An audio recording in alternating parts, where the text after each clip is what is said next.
जी हाँ दोस्तों, corona virus को लेकर आज दिन भर की तमाम बड़ी खबरों पर नजर डालें तो पहला बड़ा अपडेट आप देख पा रहे देश में दोस्तों पिछले 24 घंटों के दौरान 2553 नए मामले देखे गए हैं। रिकवरी रेट बढ़कर 27.5% पर पहुंच गया। एक राहत की बात यह है दोस्तों कि भारत में जहां पिछले 24 घंटों में मरीजों की संख्या बढ़ी है, उसी बीच दोस्तों 24 घंटों में रिकवर होने वाले लोगों की संख्या भी बढ़ी है। जी हाँ, रिकवरी रेट बढ़ा है और 24 घंटे में 1000 से ज्यादा मरीज ठीक भी हो चुके हैं। इसी बीच दोस्तों अभी भारत में कुल संक्रमित मामलों की संख्या की अगर बात करें ना तो कोरोना वायरस से मरीजों की संख्या टोटल 42,533 तक पहुंच चुकी है, जबकि भारत में अब तक 1373 लोगों की मौत इस बीमारी के वायरस के चलते हो चुकी है। चलिए ये तो रहे दोस्तों आज के ताजा आंकड़े, और अब नजर डालते दोस्तों देश और दुनिया से जुड़ी कोरोना वायरस से संबंधित बड़ी खबरों पर। तो पहला बड़ा अपडेट आप देख पा रहे कि इस देश में बकरी, फल सब कोरोना पॉजिटिव निकले। राष्ट्रपति ने टेस्ट किट के जाँच के आदेश दिए हैं। जी हाँ, कोरोना वायरस की कहर इस वक्त पूरी दुनिया में है। चमगादड़ों, इंसानों और कुत्ते बिल्लियों से तो कोरोना संक्रमण की बात आपने सुनी होगी, लेकिन अब एक अफ्रीकी देश में दोस्तों बकरी और फल भी कोरोना से संक्रमित निकले हैं, और ये देश है तंजानिया।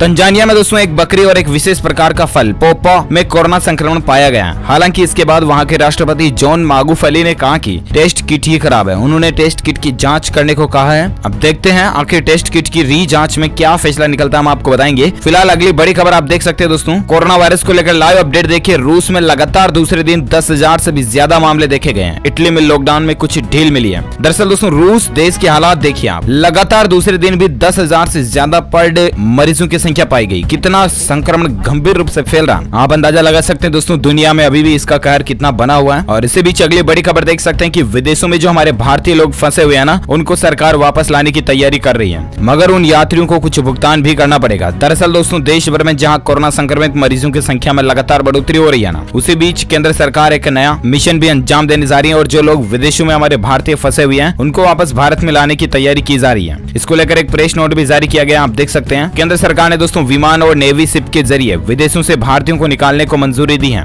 विदेशों में फंसे भारतीयों को निकालने के लिए स्टैंडर्ड ऑपरेटिंग प्रोटोकॉल तैयार किया गया है। भारत के हाई कमीशन और दूतावास फंसे हुए भारतीयों की लिस्ट भी तैयार कर रहे हैं। ये सुविधा पेमेंट के आधार पर होगी और कमर्शियल फ्लाइट्स उपलब्ध कराए जाएंगे। 7 मई से कई चरणों में लोगों को निकाला जाएगा। चलिए साथ ही अगला अपडेट आ रहा कि पश्चिम बंगाल में सबसे ज्यादा 12.8% मृत्यु दर रही है। IMCT ने इस बात की जानकारी दी है। जहाँ दोस्तों कोरोना वायरस के कारण देश भर में ज्यादा मृत्यु दर पश्चिम बंगाल में है। यहाँ मृत्यु दर का आंकड़ा 12.8% है। इसका मतलब ये हुआ कि पश्चिम बंगाल में 100 लोग अगर कोरोना से संक्रमित है तो उनमें से 13 लोग जो हैं वो मर चुके हैं, जान जा चुके हैं। इसकी जानकारी इंटर मिनिस्ट्रियल सेंटर टीम यानी कि IMCT ने सोमवार को दिल्ली रवाना होने से पहले राज्य के मुख्य सचिव राजीव सिन्हा को दी है। चलिए साथ ही अगला अपडेट आ रहा कि हिमाचल में कोरोना वायरस का नया मामला देखा गया। दिल्ली से लौटे व्यक्ति की रिपोर्ट पॉजिटिव पाई गई है। और साथ ही अगला अपडेट है कि देश भर में कोरोना मरीजों की संख्या 42,000 के पार पहुंच चुकी है। और इसी बीच दोस्तों कई कारोबारों को काम चालू करने की छूट मिल चुकी है। निर्माण कार्य भी शुरू हो चुके हैं। आज से देश भर में आपको पता होगा कि लॉकडाउन कई जगहों पर खुल चुका है। जो ग्रीन जोन और ऑरेंज जोन है वहां पर काफी छूट और ढील दी गई है। लॉकडाउन में कई सारी दुकानें, काम धंधे, कारोबार, बाजारों को खोलने की इजाजत सरकार ने खुद दे दी है। और इसी बीच आपको पता होगा कि लॉकडाउन का तीसरा चरण आज से शुरू हो चुका है।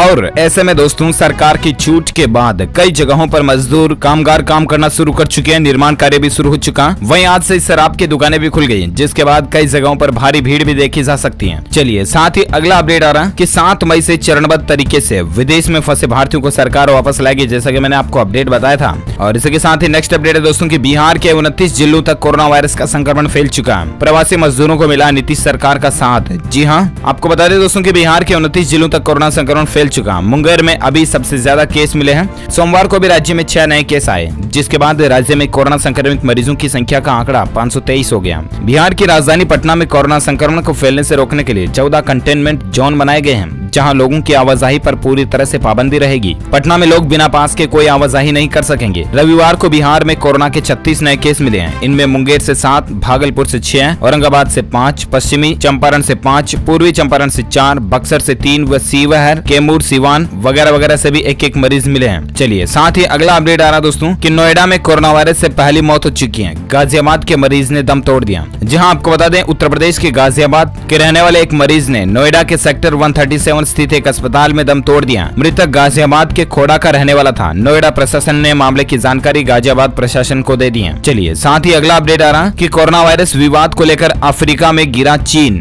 भारत के लिए एक बड़ा मौका है। जी हाँ दोस्तों, दरअसल आपको बता दें, कोरोना वायरस संकट के दौरान नस्लीय दुर्व्यवहार के आरोप में घिरे चीन से अफ्रीकी देश काफी नाराज हैं और चीन ने अफ्रीकी मूल के लोगों को घरों से निकाल दिया था। विशेषज्ञों का मानना है कि इससे भारत के लिए बड़ा मौका खुल गया, क्योंकि दोस्तों वुहान शहर से फैले कोरोना वायरस के कारण चीन पूरी दुनिया के निशाने पर आ गया। अमेरिका जहां चीन पर कोरोना वायरस के बारे में जानकारी छिपाने का आरोप लगा रहा है, तो अफ्रीकी देश भी उस पर नस्लवादी होने का आरोप लगा रहे हैं। चीन में कोरोना वायरस को फैलने से रोकने के लिए सख्त उपाय किए गए हैं। चीन पर गंभीर आरोप ये लगा कि उसने कई अफ्रीकी नागरिकों को उनके होटलों और रिहायशी इलाकों से बाहर कर दिया था। ऐसे में दोस्तों आप देख सकते हैं कि अफ्रीका के साथ भारत का 75 अरब डॉलर का कारोबार है और उसी में चीन के इस मसले में भारत चाहे तो फायदा उठा सकता है। चलिए साथ ही अगली खबर आ रही है कि भारत में तेज हो रही है कोरोना मरीजों की फ्रीक्वेंसी, डरा रहे हैं लगातार बढ़ते आंकड़े। दरअसल आपको पता होगा कि भारत में कोरोना वायरस से लोगों को अपनी चपेट में लेने की संख्या बढ़ती जा रही है। इसकी एक सबसे बड़ी वजह कहीं ना कहीं हमारी अपनी लापरवाही भी है, क्योंकि लॉकडाउन के 41वें दिन के साथ ही लॉकडाउन का जहां तीसरा चरण भी शुरू हो चुका है। केंद्र और राज्य सरकारों द्वारा किए गए उपायों की बदौलत कुछ जिले जहां फिलहाल कोरोना मुक्त हैं, तो कुछ रेड से ऑरेंज और ऑरेंज से ग्रीन जोन में भी आ चुके हैं। ये एक अच्छी खबर है, लेकिन बढ़ते मामले हर किसी के लिए चिंता का सबब भी बनते जा रहे हैं। पिछले 6 दिनों में देश के अंदर 12,000 से ज्यादा मामले देखे गए हैं, यानी कि प्रतिदिन बढ़ने की रेट 2,000 से भी ज्यादा है। पूरी दुनिया में दोस्तों जहां कोरोना संक्रमित मरीजों की संख्या 35,67,000 और उससे बीच पूरी दुनिया में जान जाने वाले लोगों की संख्या का आंकड़ा 2,48,313 तक पहुंच गया। वही भारत में स्वास्थ्य मंत्रालय 42,533 मामले सामने आने की घोषणा भी कर चुका है, जबकि दोस्तों भारत में 1,373 मरीजों की मौत होने की भी खबर है। देश भर के विभिन्न अस्पतालों में 29,453 मरीजों का इलाज चल रहा है और अब तक 11,706 मरीज ठीक भी हो चुके हैं। चलिए बात करें दोस्तों अगले अपडेट की, तो देख पा रहे कि कोरोना महामारी के बीच चीन पर ट्रंप के अटैक से शेयर बाजार में भारी गिरावट देखी गई है। सेंसेक्स 2,000 अंक लुढ़क चुका है। जी हां, आपको बता दें कोरोना वायरस महामारी के बीच अमेरिका तथा चीन के बीच तनाव बढ़ने से कारोबारी सत्र के पहले दिन सोमवार को शेयर बाजार में बड़ी गिरावट दर्ज की गई।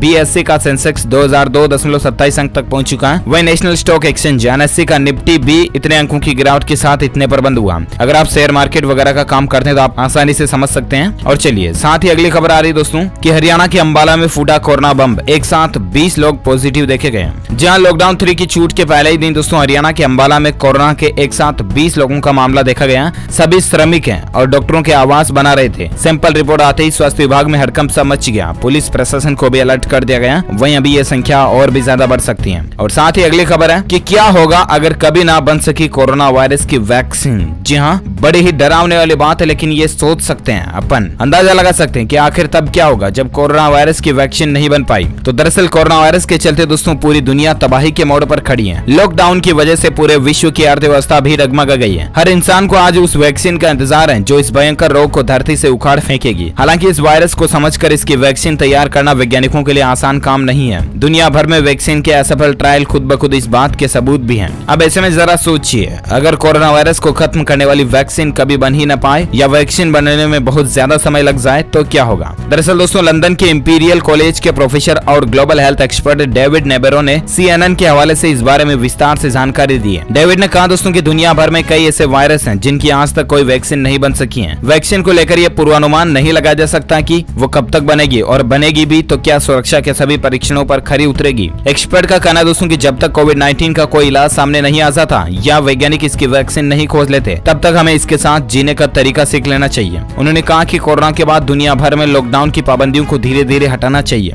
ऐसी परिस्थितियों में टेस्टिंग और शारीरिक जांच कुछ समय के लिए हमारे जीवन का अहम हिस्सा बन जाएंगे। हालांकि इस दौरान कई देशों में तो अचानक सेल्फ आइसोलेशन तक के निर्देश जारी होने लगेंगे। वहीं वैक्सीन बनने के बावजूद भी कई तरह की चुनौतियों का सामना हमारे सामने होगा। शायद ये महामारी हर साल लोगों के सामने बड़ी मुसीबत बनकर खड़ी रहे और मौत के आंकड़े साल दर साल यूं ही बढ़ते रहे। वहीं दोस्तों national institute of allergy and infectious disease के डायरेक्टर डॉक्टर एंथोनी फॉसी समेत दुनिया भर में वैज्ञानिक 12 से 18 महीने में वैक्सीन बनने का दावा भी कर रहे हैं। National school of tropical medicine के डॉक्टर पीटर हॉर्च भी कहते हैं कि ऐसा बिल्कुल भी नहीं है कि कोरोना वायरस की वैक्सीन बन ही नहीं सकती, लेकिन इसे बनाना किसी बड़ी उपलब्धि से कम नहीं होगा। बस दोस्तों हम सभी की भी यही ऊपर वाले से ईश्वर अल्लाह गॉड जिस किसी को भी आप मानते हैं उनसे प्रे कीजिएगा कि जल्द से जल्द इस कोरोना वायरस की वैक्सीन बन जाए। ये मानव जाति के लिए बड़ी ही चमत्कारी चीज साबित होगी। और इसके साथ ही अगला अपडेट देख सकते हैं कि नमस्ते ने भारत को कोरोना के कहर से बचाया। जी हाँ दोस्तों, भारत में एक रिवाज है, आपको पता होगा। विदेशों में ये रिवाज के 1-2 लोग जब आपस में मिलते हैं तो हाथ मिलाते हैं, जबकि हमारे भारत में ज्यादातर लोग बोलते हैं जय श्री राम,